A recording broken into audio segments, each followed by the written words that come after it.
J'ai connu Léo, il avait 18 ans. 2 ans plus tard, je reçois un SMS.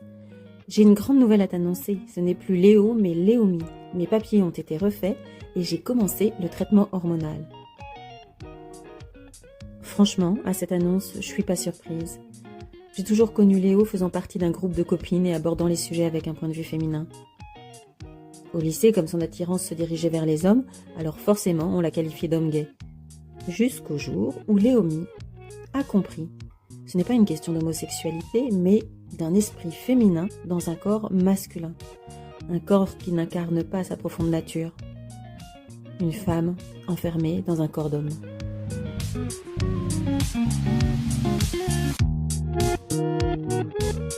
C'est vraiment ce mi-novembre 2021, quand pour la 8e année consécutive, je suis là en train de faire des scénarios de moi où je suis une femme, où je me dis, you know what, parce que je suis un petit peu éduquée sur ce sujet-là, à guider d'autres personnes, à leur dire, alors de ce que j'ai compris, si tu ressens ça, il y a une probabilité de chance que tu sois trans, ça consiste en ça, etc., etc. Et je me suis dit, au lieu d'aller appliquons nos propres conseils, regardant un petit peu la vérité en face, je regardais la saison 2 de Drag Race España. Il y avait une queen qui s'appelle toujours Giudice Darkly. Et c'était la seule femme trans du casting, comme souvent, la majorité d'hommes gays quand même, 99% des drag queens, hommes gays. Et elle dégageait quelque chose de différent. Énergie, sur les défilés, besoin de moins d'artifice que les autres. Et même les autres qui étaient blindés d'artifice, elle était 1000 fois plus féminine. Et tu savais que donc elle était passée d'homme à femme? Ouais, elle l'a dit. D'accord. Je suis une femme trans, elle l'avait dit, voilà.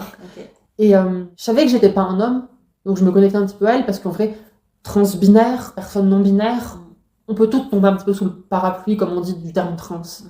Et quand je l'ai vue, en fait, incarner vraiment de la grâce, la féminité, etc., je me suis dit, ok, ça me parle, je l'envie, j'aimerais pouvoir faire ce qu'elle fait, pas forcément l'art du drag, mais dégager ce qu'elle dégage. Quand je lis beaucoup de personnes qu'on me demande directement si on voulait être des femmes parce qu'on voulait pouvoir mettre du maquillage et des talons hauts et des robes, non, moi honnêtement j'assimilais le genre féminin à quelque chose de puissant, à quelque chose de sophistiqué, à plein de termes comme ça, qui pourraient se reconnaître aussi chez les hommes, sauf que pour moi c'est quelque chose que je pouvais être uniquement en tant que femme et pas en tant qu'homme.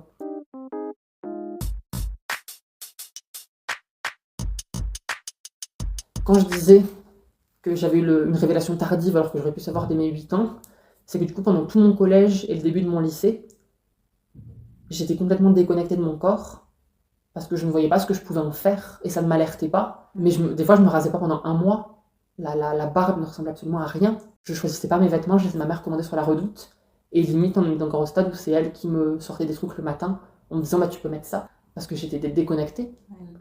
Et un des trucs les plus durs, c'est que quand tu te rends compte que t'es trans, tu réalises que tu détestes ce que tu vois. Et c'est là que la dysphorie commence. J'ai pas été dysphorique de genre jusqu'à mes 16 ans, mais à partir de novembre 2021, je l'ai été.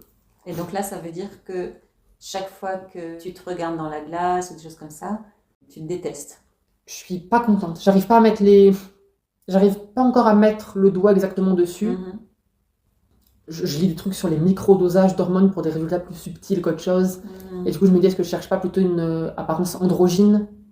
Donc c'est un peu comme si tu niais encore un petit peu. On y va tout doucement. L'évidence. C'est un crescendo très léger, très progressif. J'attends beaucoup. J'attends déjà avril 2022 avant de commencer à comprendre que j'ai envie de transitionner. Là, tu parles à la communauté. Enfin, il y a des gens qui t'aident à y voir clair ? Non. Donc t'es toute seule là-dedans ? Je suis toute seule. J'en parle à des copines, je leur dis je suis pas un homme. T'as des copines qui sont compréhensives ? Ouais. Toujours ? Je comprends donc en avril 2022 que je veux transitionner. Et en fait, sans doute une peur, je pense, mais je stagne beaucoup. Et du coup, après en 2022, je pense que je rentre en terminale. J'appelle l'équivalent du planning familial de Voiron. On me dit on n'a plus de créneau, rappelez en été. Et à partir de là, j'avais attendu depuis tellement longtemps, ça reste de l'attente.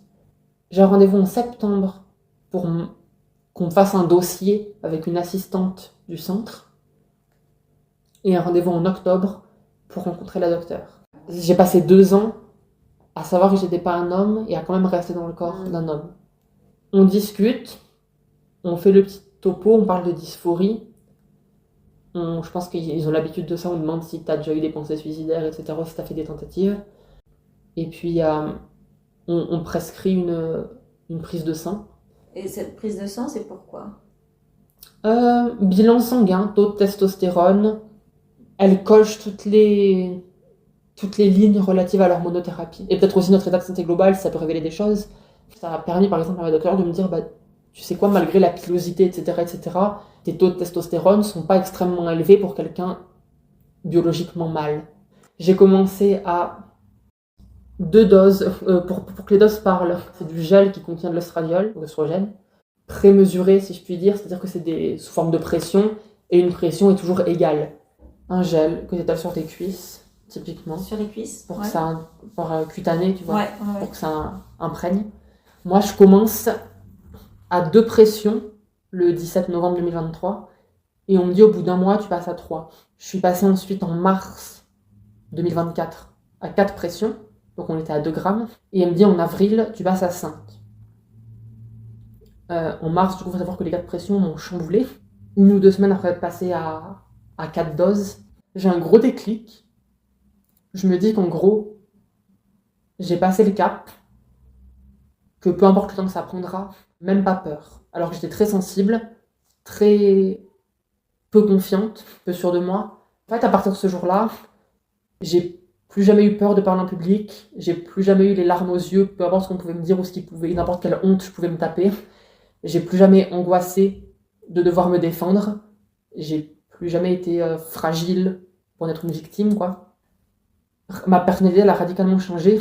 Et des fois, je suis un petit peu limite frustrée parce que, en voulant continuer de bien faire ma transition, etc., en n'étant pas complètement contente, je me suis pas toujours lâchée et on me voit toujours relativement comme une personne modérée, alors que intérieurement, je serais tellement moins juvénile, si tu veux, tellement moins sage, tellement plus audacieuse, femme attirante qui sait ce qu'elle vaut, sûre d'elle, affirmée, femme fatale, etc. Ça me parle beaucoup parce qu'en fait, c'est vraiment juste quelqu'un qui en impose, peu importe le contexte, peu importe ce qu'elle porte, etc. Finalement, le fait d'avoir pris des oestrogènes, donc d'avoir pris des hormones féminines, ça m'a rendue puissante.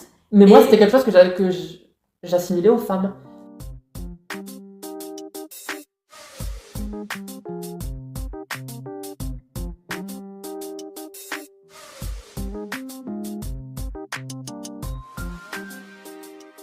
Et là, ton corps, il commence à changer ou pas? Il a commencé il y a bien longtemps. Au bout de 3-4 mois, je veux dire, je rentrais plus dans mes pantalons. Je crois que en quelques mois tout au plus, j'ai pris 10 cm de hanche. La pilosité commence réellement à être impactée à partir d'1 an. Donc là, je considère que j'ai fait grosso modo qu'une année complète avec les hormones qui avaient vraiment un impact sur ma pilosité. Mes jambes, rien de choquant. Pas plus que n'importe quelle autre femme. Je faisais peut-être 75 kilos quand j'ai commencé ma transition. Je me suis pesée à l'été 2024, je faisais 87. Parce qu'en fait, on nous parle de redistribution graisseuse, mais c'est pas vraiment un déplacement, c'est de la nouvelle graisse qui vient s'ajouter. Et en fait, suite à ça, donc je faisais un petit peu plus ronde. J'ai fait une sorte de rééquilibrage alimentaire, mais alors à ma sauce. Et entre octobre 2024 et février 2025, j'ai perdu 10 kilos. Plus mince, plus élancée, ça m'a fait du bien. Et à l'heure actuelle, ça fait très pareil, c'est très superficiel. Mon corps, c'est tout ce que j'avais avant de commencer ma transition, c'est la seule chose à laquelle je pouvais me rattacher, même si c'était pas aussi bien qu'aujourd'hui. Et ça m'aurait fait mal de le perdre en le voyant prendre trop de kilos, etc. Donc là, t'es toujours à 5 pressions? 6, du coup, depuis janvier 2025, j'avais un taux de testostérone identique à celui d'une femme biologique. Mais 1 an après, il avait légèrement réaugmenté. Pour ma docteure, c'est toujours largement dans des taux dits féminins. Pour le centre d'analyse, ça l'est plus. Donc ça fait une anomalie, en gros. J'en ai parlé, on m'a dit, augmentons la pression à 6. Pourquoi pas à 7 quand on se reverra? Je reverrai le docteur en avril. Et on m'a demandé, et pareil, je trouve ça génial qu'on soit aussi bien accompagné, encadré, qu'il y ait autant de possibilités. On m'a dit, si tu veux, si vous voulez, parce que la nouvelle docteure, elle ne me tutoie pas, parce qu'on ne se connaît pas. Mais elle m'a dit, si vous voulez, on vous proposera l'anti-androgène, donc bloqueur de testostérone. Tous les 3 mois, c'est une infirmière qui viendra à domicile vous faire la piqûre, vous n'avez pas à vous inquiéter. Donc en octobre 2023, avant de commencer ma transition, j'avais 10,90 nanomoles par litre de testostérone dans le sang. Juin 2024, 4,50 divisé par 2, divisé par plus de 2. Décembre 2024, 1,45. D'accord. Et le taux attendu dans les échelles dites féminines, c'est je crois 1,85. Et en fait, je suis remontée à décembre 2025 à 2,73. Maintenant, on va essayer de les refaire chuter sous les 1,8. Qu'est-ce que tu as fait d'autre alors concrètement? Pour ma transition, Oui. j'ai dû claquer à un peu moins d'un SMIC dans l'épilation laser du visage. Des retours que j'ai eus, j'ai l'air imberbe. Voilà, d'un point de vue extérieur, donc tant mieux pour moi. Et donc, si c'est pas trop indiscret, mais du coup, au niveau du sexe, Ouais. comment tu fais? Dans quel sens? De l'organe ou de la relation? Ouais, de l'organe, bah ouais. Moi, je suis pas particulièrement dysphorique de mon entrejambe. J'oublie qu'elle est là. Comme j'arrive à faire abstraction, je regarde mon corps, je regarde mes courbes, je regarde mon visage quand même, mine de rien, je regarde ma poitrine. Tout crie femme, surtout que j'adore mon corps. Moi, c'est vrai que j'étais indifférente, toujours à ce sujet-là. Et comme en plus, les hormones font encore rétrécir, il y a limite rien à voir, quoi. Enfin, j'exagère, mais... Et tu envisages donc une opération ou pas, à terme? À l'heure actuelle, c'est pas un sujet... C'est moins important que mon Ouais. visage, c'est moins important. C'est pas ça qui fait un passing, tu vois, c'est pas ça qui Ouais. fait que tu passes ton femme ou pas. Mais par contre, comme tu as envie d'une relation hétérosexuelle, Ouais. tu vas avoir envie qu'un homme se tourne vers toi parce qu'il reconnaît en toi une femme. Ouais. En plus d'être trans et hyper LGBT, etc., je suis aussi asexuelle. J'ai aucune attirance sexuelle pour qui que ce soit. Mhm. Donc le sexe, c'est pas du tout un sujet pour moi. Et en fait, je suis pas très nudité. J'ai rien contre la vie intime, affective. Si pour la personne, c'est suffisant en termes de vie affective, intime, etc., de se faire des câlins, de se faire des papouilles, de se faire des bisous, de vivre quand même comme un couple, tant mieux. Si la personne me dit je me mets en couple parce que c'est un besoin pour moi de coucher avec ma partenaire et tout, bah, je vais lui dire écoute, je me forcerai pas et je te forcerai pas non plus. Je suis relativement arrêtée là-dessus, tu vois, parce que c'est une orientation sexuelle à part, la sexualité, et du coup c'est vrai que des personnes qui sont toujours asexuelles après des décennies, ça existe, et ça m'étonnerait pas qu'on fasse partie, parce que c'est vraiment pas mon truc. Maintenant, jusqu'à où je serais prête à aller dans la vie affective, etc., j'ai jamais été en couple. J'espère juste qu'on pourrait trouver, en tout cas, pour que ce soit le bon. De toute façon, il faudra qu'on puisse trouver un équilibre juste, en sachant, parce qu'on m'avait posé la question, que non, je ne laisserai pas aller voir ailleurs, moi je ne laisserai pas mon homme me tromper, juste parce que je ne veux pas coucher avec lui. Mais du coup, ça nécessite que tu préviennes aussi? Moi, en fait, c'est... Je vivrai en tant que femme, je vis déjà en tant que femme et je continuerai à vivre en tant que femme, mais il y aura des légères variations, si c'est pas acté avant d'entamer quoi que ce soit avec le garçon, moi ça m'intéresse pas. Je préfère tourner ça à la dérision et lui dire t'es sûr parce que je suis trans. Hein. Genre, sois prêt parce que je suis trans.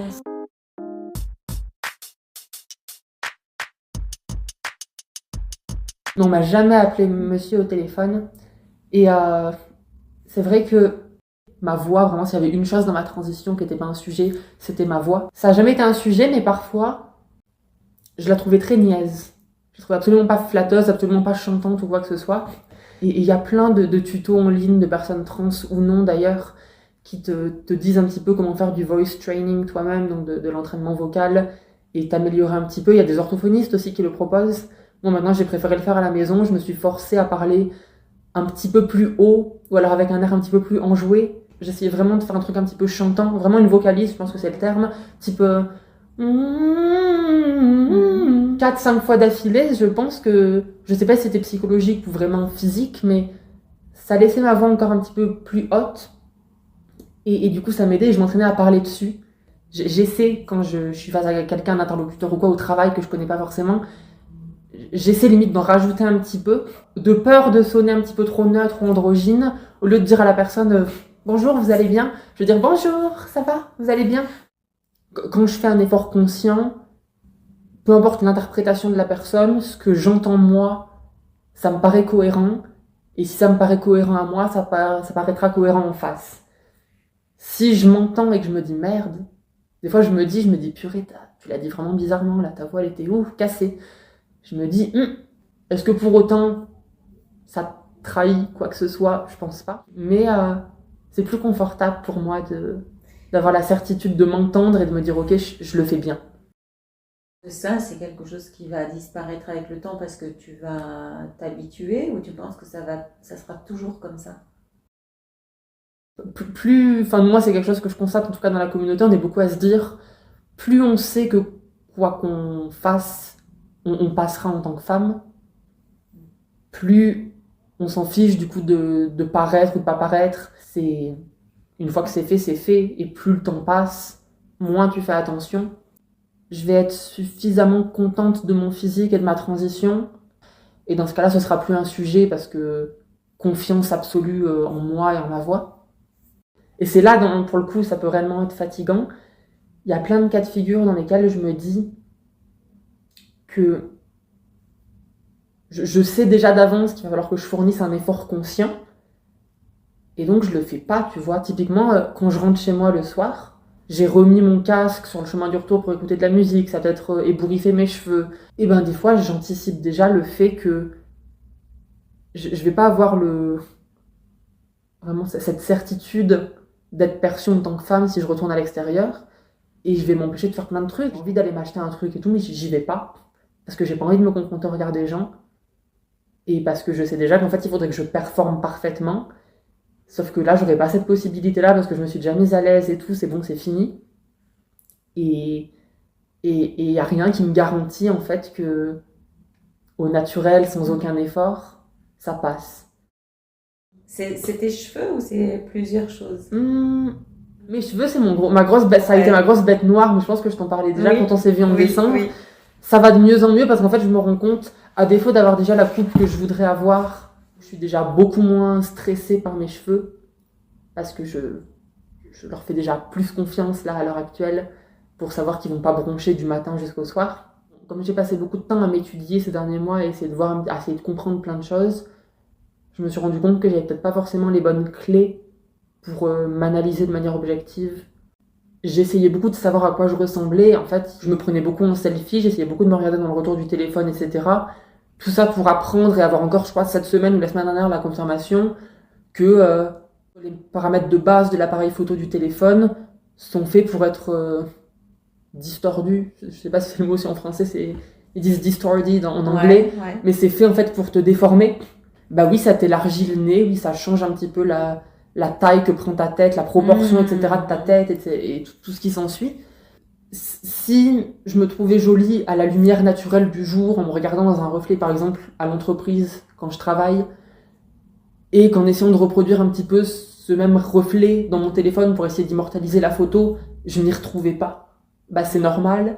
Et c'est pas parce que je me suis fait des fausses idées en me regardant dans le miroir tout à l'heure, parce que je me suis enlaidie en 10 minutes ou quoi que ce soit, mais c'est purement parce que c'est pas fait pour pouvoir être reproduit avec le téléphone.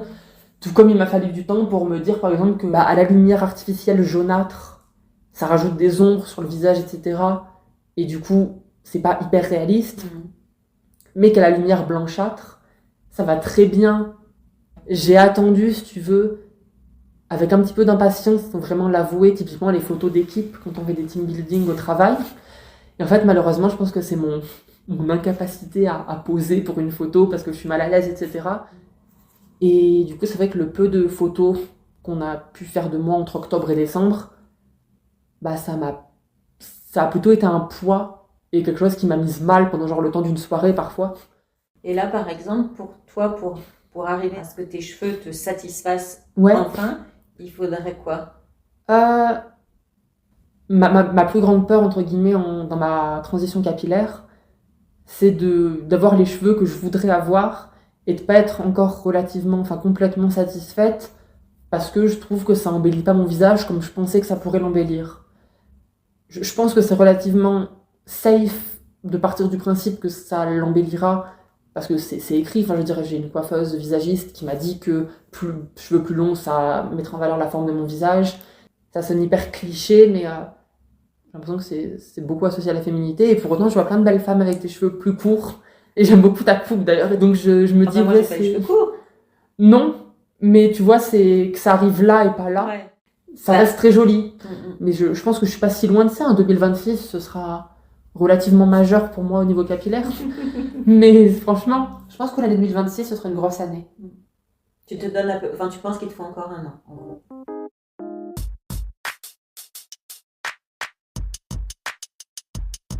On entend beaucoup de mauvaises langues dire que les trans sont toutes refaites, et ce qui n'est pas vrai.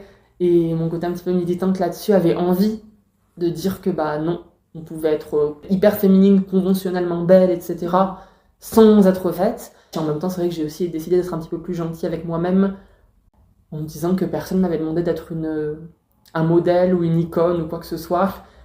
Mais c'est vrai que j'ai des complexes que j'ai eu le temps de voir, en fait. Tu veux dire que là, tu t'es posé la question donc, de la chirurgie C'est esthétique. ça. Parce que j'ai arrêté de me dire que je voulais pas. Ouais, et sur quelle partie? J'ai vu un chirurgien. Une des premières choses dont il m'a parlé, il se voyait déjà refaire, l'ossature de mon visage, etc. Parce que c'est hyper fréquent. Et moi, en fait, je toucherai pas l'ossature de mon visage parce que je veux dire, la redistribution de la graisse faite par les hormones, rien qu'en 2 ans et quelques mois, moi, je suis extrêmement contente du visage. Enfin, je veux dire, c'est bon, ça m'a donné la forme un petit peu arrondie, ovale, par rapport à avant où c'était un petit peu plus anguleux. Enfin, je veux dire, moi, j'ai pas à me plaindre de ça, tu vois. J'ai un complexe sur mon nez. Ouais. Plus de profil en réalité, mais je pense que de face, ça fera aussi un petit changement. Ce serait juste rehausser la pointe du nez. J'ai vu des avant-après où juste on rehausse la pointe du nez. Et mine de rien, ça apporte beaucoup de changements. Et je me suis dit que ce serait intéressant. Et après, autre chose, ça me fait toujours rire d'en parler, mais j'ai une bouche très petite et très fine. Du coup, je voulais refaire ma bouche. Et comme je fais pas comme tout le monde, en fait, je sais pas à quel point c'est fréquent ou pas, je le ferai pas à l'acide ou ce genre d'injection fillers. Je le ferai avec mon gras, ma graisse, parce que le résultat est davantage permanent. C'est-à-dire qu'il t'en injecte trop, en sachant que ça va se résorber, et qu'au bout de 6 à 12 mois, tu as ton résultat final, en sachant qu'une petite partie de la graisse, parce qu'elle est encore vivante, entre guillemets, que ça reste ta graisse, est toujours là. Et 6 à 12 mois après, tu peux refaire, si tu veux, un deuxième round, en fait, pour te rapprocher encore davantage, parce que tu sais pas à l'avance à quel point ça va adhérer ou non. Mais pourtant, t'as pas une bouche masculine. Et Et t'as pas une bouche si fine. Tu trouves? Oui. Je sais pas. Je la trouve pas pulpeuse, Oui. pas longue, pas très minimaliste, quoi. Quand elle est ni pulpeuse, ni allongée, elle occupe une toute petite place sur ton visage. Mais je pense que tu la vois plus petite que ce qu'elle est en réalité. Ouais, parce qu'en plus, d'un jour à l'autre, d'un miroir à l'autre, ça peut varier. Je pense que c'est aussi toute une cohérence. On parle beaucoup, les chirurgiens, ils considèrent encore que la lèvre, notamment supérieure, et le nez, que jusqu'à la lèvre, ça appartient encore au tiers moyen du visage. Le tiers bas étant réellement le menton et la pomme d'Adam, etc. Et je pense que c'est juste une question d'avoir une sorte de proportionnalité avec ce tiers moyen du visage. C'est-à-dire que là, j'aime pas mon nez et je trouve ma bouche trop fine. Si demain j'avais un super nez, peut-être que déjà je trouverais plus une cohérence. Ouais. Ou si j'avais une bouche beaucoup plus pulpeuse, mon nez me dérangerait moins. Mais ce sera pas des bouches de candidates de télé-réalité non plus pour autant. Comme on parle de féminisation, en fait, on n'est pas supposé leur demander de ressembler à quelqu'un d'autre avec une photo d'une célébrité sur le téléphone et de dire « je veux ressembler à elle ». Ils sont supposés en fait venir travailler avec ce qu'ils ont déjà et gommer, limer, tout ce qu'on veut, tout ce qui peut être masculin. T'es en train de me dire qu'il y a des médecins qui sont spécialisés juste moi, dans la transition. Oui, chirurgie, ouais. La façon de l'exprimer m'interloquait un petit peu quand j'ai regardé le site du chirurgien que je suis allée voir, mais parce que je pense que c'est un terme, c'est une façon de parler, etc. Il y a mes chirurgies du transgenre. Peut-être les gens qui utilisent un vocabulaire un peu plus inclusif, qui vont dire gender care. Je sais même pas. Je sais même pas comment ils le traduisent en français, je vois beaucoup en anglais, mais c'est beaucoup cette idée vraiment que c'est des soins relatifs au genre. Mais de manière globale, c'est des chirurgies de féminisation faciale dédiées aux femmes transgenres. C'est une spécialité parmi tant d'autres. Donc, eux, ils vont avoir une liste de tout ce qui est conventionnellement féminin. Donc, ils vont dire, par exemple, le front, quand tu regardes l'implantation, doit être un peu plus arrondi que carré chez une femme. L'implantation capillaire un petit peu plus basse.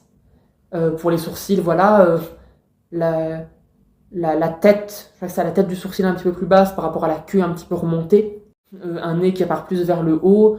Une bouche qui a vraiment l'arc de Cupidon. Enfin, c'est tout un tas de choses. Une mâchoire plus ovale que carrée. C'est très cliché, mais c'est ce qui va, pour un regard humain, féminiser une personne, pour qu'on appelle la patiente madame à 100%. tout en reconnaissant, parce que du coup j'ai l'impression qu'ils essaient beaucoup aussi de nuancer leurs propos, que un nez qui tire vers le bas n'est pas représentatif uniquement de la moitié masculine de la population, qu'une mâchoire moins ovale n'est pas signe de masculinité.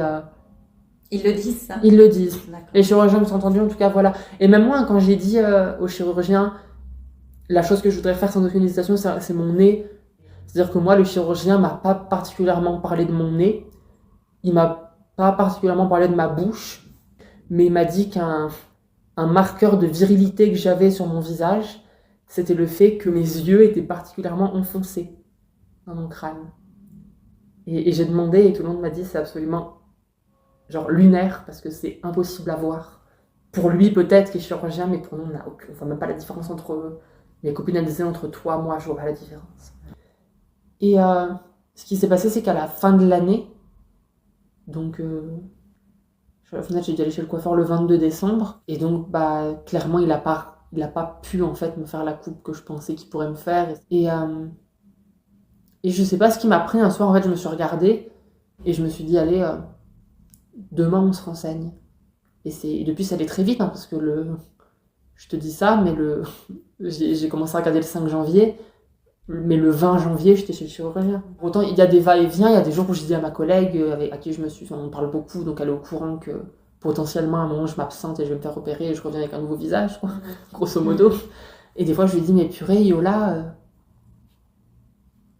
je lui dis, moi, tout à l'heure, je me suis regardée, pourtant dans le mode selfie du téléphone, donc c'est pas supposé nous mettre à notre avantage.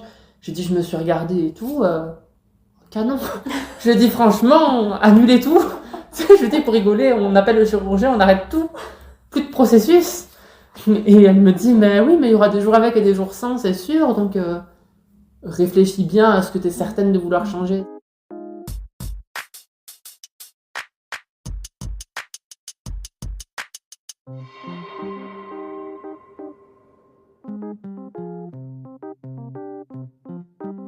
Ce chirurgien, tu l'as trouvé sur les réseaux? Sur Internet. On t'en avait parlé ou c'est juste en faisant des recherches?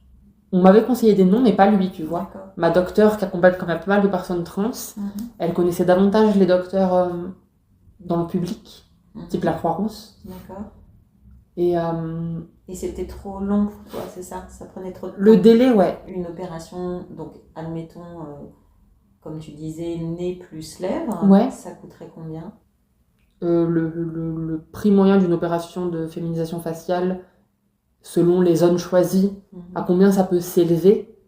Après la prise en charge sécu quand on a l'ALD, parce qu'on a un ALD pour la transidentité. ALD, c'est... Affection longue durée, comme pour les cancers, comme pour le diabète. On est considérés comme des malades par la sécurité sociale, donc on a un 100%. Et quand c'est dans le privé qu'il y a des dépassements d'honoraires, etc., il y a aussi la mutuelle qui prend en charge. Mais il faut en fait que ce soit maladie ou trouble, en sachant que la transidentité est plus considérée comme un cas psychiatrique, mais qu'on est quand même diagnostiqué dysphorique de genre. Donc on est quand même... je dis ça. Le diagnostic n'est plus obligatoire, donc moi j'ai pas été diagnostiquée. Maintenant, si j'avais voulu aller voir un psychiatre et me faire diagnostiquer, je pense que je l'aurais été en 2-2, parce qu'on transitionne pas pour le fun. Donc la majorité des personnes trans sont dysphoriques de genre, et donc c'est reconnu comme maladie ou trouble avec des répercussions importantes, incurables, et qui demandera des traitements de plus de 6 mois. Je crois que c'est ça les conditions à remplir pour être dans la LD 31.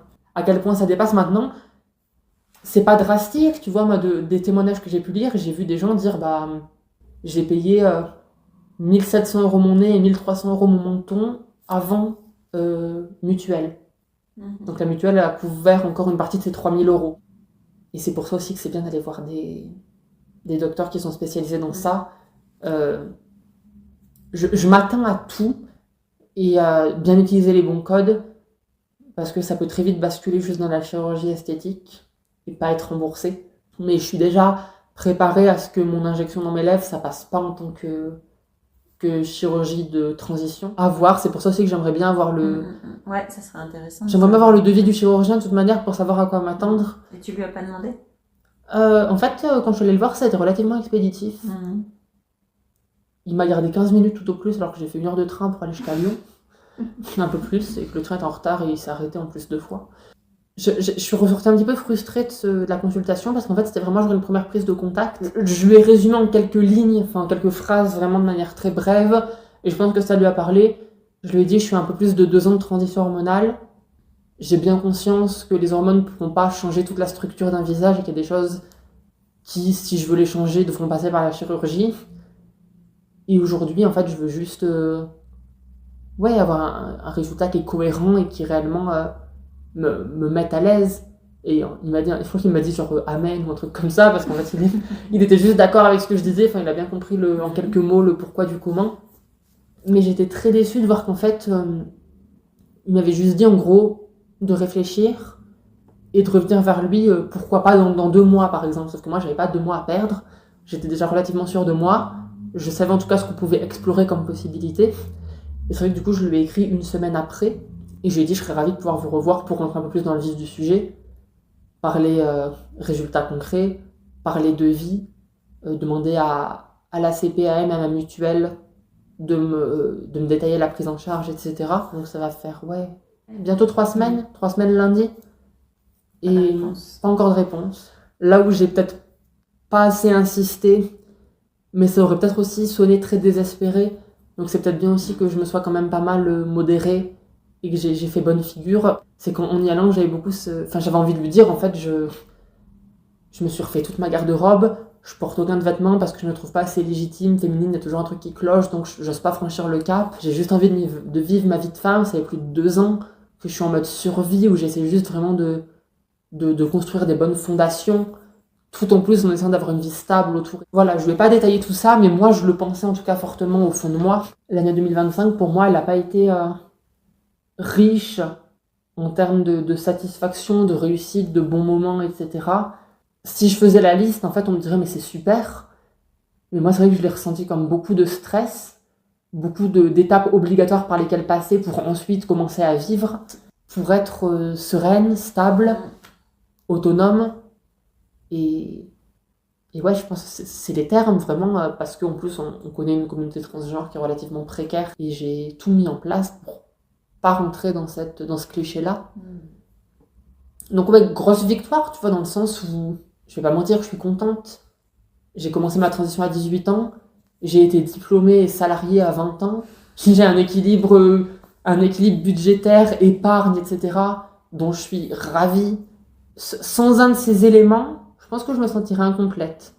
Je me sentirais pas moi si j'avais pas transitionné, et si je continuais pas ma transition, je me sentirais un peu moins complète et un peu moins capable si j'avais pas mon logement, si j'avais pas mon CDI.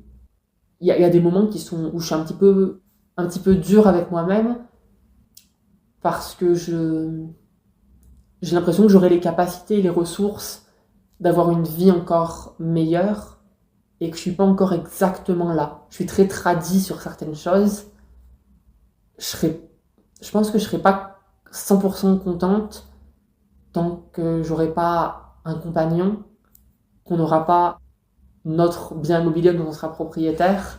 C'est très tradit, très cliché, hein. Je me sentirai pas accomplie, et je considérerai pas que j'ai réussi tant que j'aurai pas une situation dans tous les sens du terme. J'aurais pu dire que je passe en tant que femme, donc je suis contente, mais en plus de ça, je voulais être conventionnellement belle. Ce qui m'intéresse, c'est d'être belle au naturel, entre guillemets, et pas avec des conditions. Donc c'est pour ça que je préfère m'attaquer directement à la base même de mon visage. Le mot est pas beau, mais ma pire crainte, ce serait de faire travesti. Ce serait ma pire crainte, qu'il y ait une dissonance entre le haut, entre le visage et le corps, typiquement par exemple, ou entre le style et l'apparence. J'en suis pas encore exactement à ce stade-là psychologiquement pour me dire que je suis suffisante pour pouvoir passer le cap. Donc moi, en effet, je cherche à peaufiner les derniers trucs dans mon expression de genre, que ce soit avec mes cheveux ou en s'attaquant carrément à mon visage, parce que j'aimerais en fait pouvoir sortir sereine et savoir que rien fait dissonance. J'ai peur que quelque chose me trahisse. Ce serait pas forcément le cas, parce que moi, comme je disais, on m'a pas appelé monsieur depuis... on m'a dit quasiment que t'es madame depuis juillet-août 2025. Donc je devrais en être à un stade où je suis relativement confiante, tu sais, je devrais pouvoir sortir comme je veux. et me dire que de toute façon on va m'appeler madame quoi qu'il en soit. Mais j'ai un blocage. M'apprêter pour me regarder dans le miroir et me dire il y a quelque chose qui cloche. Et du coup me dire ça m'a laissé un sale goût amer la dernière fois, ça m'intéresse plus. Ce serait super dommage. Le jour où je sors ma meilleure robe avec ma paire d'escarpins, je sais que je me regarde et que je me dis top. Mais... Et du coup, tu as parlé beaucoup de ton visage, mais tu n'as pas parlé de ton corps. Parce que mon corps, je l'adore. J'ai grandi avec des gens, typiquement en période lycée, avant même que je sache que j'étais trans, qui me disaient la vérité. Coupe à partir au-dessus des épaules, coupe ton visage, quoi. Corps de femme. Parce que j'avais les hanches, parce que j'avais la taille fine, la silhouette en sablier, en fait. C'est dur parce que j'ai très peu de souvenirs. Je suis contente de pouvoir le dire à quelqu'un parce que je me fais souvent la réflexion à moi-même et je suis contente de pouvoir le verbaliser à haute voix. Comme pour le coup vraiment on m'a fait grandir, et là c'était vraiment de toute mon enfance, mes parents, en essayant vraiment de réprimer mon côté très maniéré que j'avais déjà enfant, et en me disant t'es un garçon, moi j'ai eu un garçon, souviens-toi que j'ai eu un garçon, etc., arrête de faire la fille. Ça m'a pas mal matrixé, pas mal lavé le cerveau. On nous demande beaucoup si les trans viennent nous laver le cerveau enfant, pour qu'après, une fois adulte, on aille laver le cerveau d'autres enfants pour qu'ils soient trans. Moi, je considère que c'est plutôt les personnes pas trans qui ont essayé de me matrixer en me disant qu'il n'y avait pas de possibilité pour moi. Ce qui fait que quand je voulais être, dans mon imaginaire, une petite fille à 8 ans, je pensais que c'était pas possible. Quand j'ai découvert ce que c'était une personne trans, et en l'occurrence une femme trans, à 12 ans, j'étais tellement matrixée que je me suis dit super, si elle s'est trouvée, sans pour autant me dire que ça pouvait faire écho à mon histoire. Jusqu'à novembre 2021, donc j'avais 16 ans, quand j'ai compris que j'étais trans, et encore je suis passée par tous les labels possibles, c'est-à-dire que je suis pas arrivée immédiatement à femme trans. Est-ce que tu penses que justement dans 10 ans, tu te diras encore trans? J'ai déjà évolué là-dessus. Pendant un temps, si tu veux, peut-être aussi par fierté de ce que j'avais pu accomplir par moi-même, etc. C'est-à-dire que j'étais une femme trans, super contente de l'être parce que j'aime beaucoup la communauté et j'aime beaucoup nos parcours de vie, j'ai trouvé inspirant, etc., le mien inclus. J'ai compris que j'étais une femme binaire et pas quelque part entre les deux, dans la non-binarité, etc., après presque un an de transition. Donc c'est dire, c'est que j'avais tellement de mal à accepter que, allez, on sautait le cap, que j'essayais de passer par tous les labels possibles que je connaissais. En partant de tous les termes qu'on peut avoir, d'homme à partiellement homme, à non-genré, à partiellement femme, à carrément femme, quoi. Et j'ai vraiment tout fait avec les sets de pronoms qui vont avec, donc en passant de il à il, mais aussi yel, le pronom neutre qu'on aime bien, puis plus que yel, puis doucement à intégrer le elle, jusqu'au jour où j'ai dit, mais tardivement en gros, que tout le monde me dise elle, j'ai dû le dire fin 2024, j'ai dit allez, dites-moi elle s'il vous plaît, ce sera très bien elle. Je dis plus que je suis trans. J'ai eu des interactions avec des gens sans jamais leur dire que j'étais trans. Donc c'est quelque chose que je ferai de plus en plus. J'espère pouvoir en parler encore plus et j'espère pouvoir même aider les plus jeunes générations quand je serai un peu plus âgée. Voilà, je fais pas un travail de militante aguerrie, je suis pas dans le milieu associatif ou quoi, j'ai des proches qui le sont. Et j'espère, quand je dis que j'espère, mais que c'est vraiment à la fois peut-être pour une reconnaissance personnelle, mais aussi vraiment une démarche sincère de ma part, et je pense que ça l'est. Je serai prochainement perçue comme une personne trans qui a réussi par d'autres personnes trans qui débutent, par exemple. C'est important.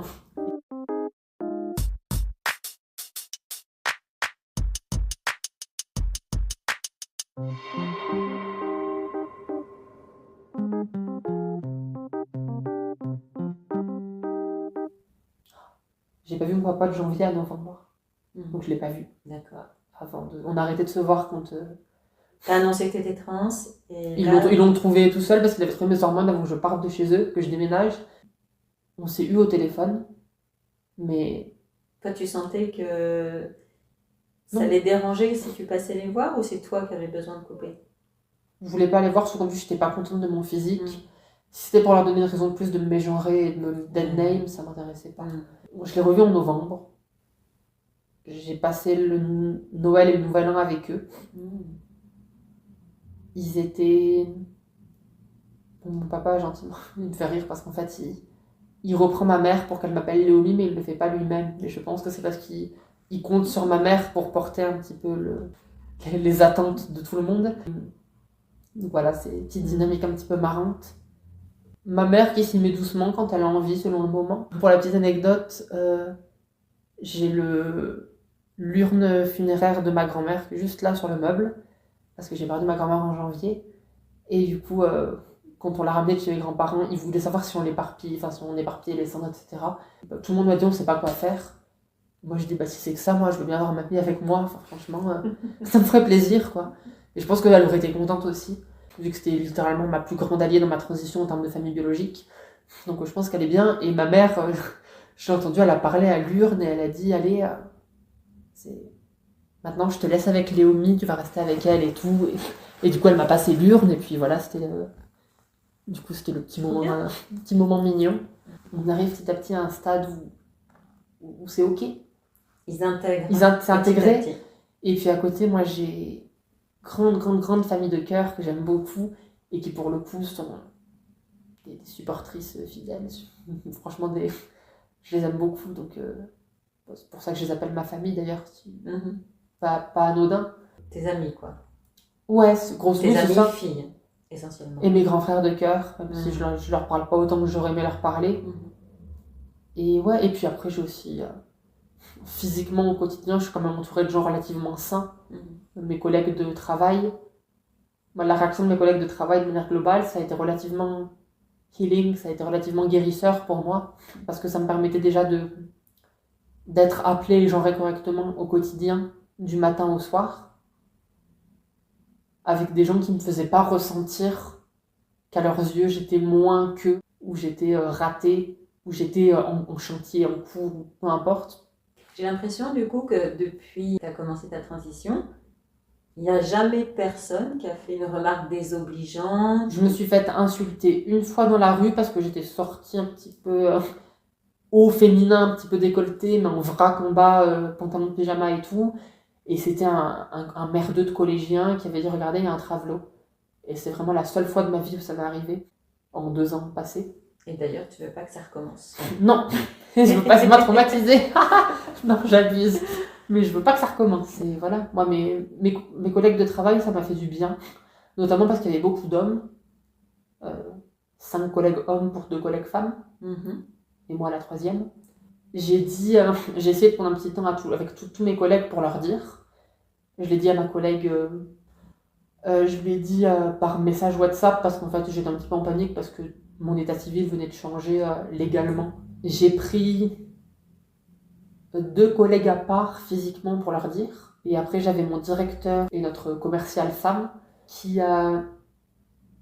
n'avaient pas vu le mail que je leur avais fait. Et du coup, j'ai un de mes collègues qui a dit appelez au bureau parce qu'on a une bonne nouvelle. Juste pour que je leur dise au téléphone. Et moi, j'étais comme ça parce que j'avais passé 3 journées catastrophiques à angoisser du matin au soir de devoir le dire et tout. Au téléphone, ils m'ont juste dit on est content pour toi. Et le lundi d'après, quand je suis retournée au bureau, je vois mon directeur qui commence à avancer vers moi. Je me dis mais qu'est-ce qu'il me veut? Il me dit maintenant du coup, ça veut dire qu'on peut se faire la bise et tout, comme avec Carole et Yola, machin. Et il était super chou là-dessus. Et du coup, c'est vrai que juste le fait qu'il vienne, que ce soit un homme qui aurait pu être mon père s'il m'avait vu jeune, mais qui aurait pu être mon père, qui vienne me voir en mode... chaleureux. Ouais, mais surtout maintenant, d'homme à femme, en gros, viens, on se fait la bise, quoi. Je serais toujours un petit peu reconnaissante d'avoir eu des personnes pas respectueuses, parce que c'est le strict minimum, mais un petit peu bienveillantes, et qui ont essayé de me faire me sentir à l'aise et de m'affirmer un petit peu en tant que femme à leur échelle. C'est super. Ouais.